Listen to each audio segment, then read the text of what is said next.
We are now on day 7, and in today's video, we will be identifying the right way to see the true memory consumption of our Power BI solutions, right? Now, you're probably thinking, well, this should be quite easy. Just go to File Explorer, go to the folder where we have the PBIX file saved, and look at the size. However, this can be very misleading because the size will be a lot less, or can be less, than the actual memory consumption, which is the memory consumption after compression. So let's see this with an example. On screen, I have my retail analysis solution open. Now, to see how much memory is being consumed here, I will go to external tools and I have DAX Studio. If you don't have this available here, go ahead and download DAX Studio. I promise you, working in Power BI, life is a lot easier when you have DAX Studio.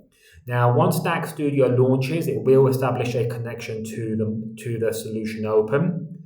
We go to Advanced, View Metrics. This is the Vertipack metrics, also known as the Vertipack Analyzer in DAX Studio.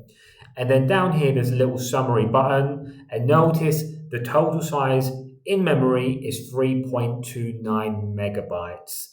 And if I go over the little icon here, the tooltip pops up and it says the total size is the total amount of memory used while the model is loaded into RAM. And it even goes one step further. It will be different to the size of the file on disk, often slightly larger because some structures are decompressed when they are loaded into memory.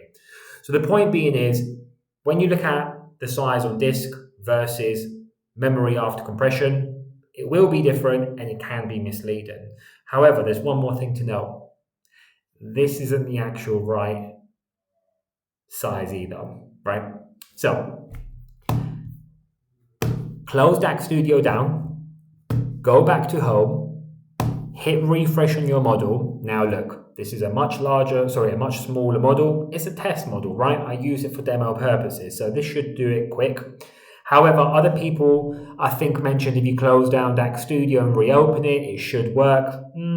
Or close down the solution, reopen the solution. I like refreshing it just to be on the safe side. So now that I've refreshed the solution, external tools, DAX Studio, we're going to relaunch that again. And if you remember, it was 3.29 megabytes. Back to advanced. Okay, that once again. View metrics. And let's have a look. Look at that. From 3.29 to 14.29. This is the real memory consumption after compression. So there you have it. Use DAX Studio. There are a few other ways you can approach this, but hey, I find this to be the easiest. If you have any questions, let us know. Also, be sure to catch us on the next video tomorrow.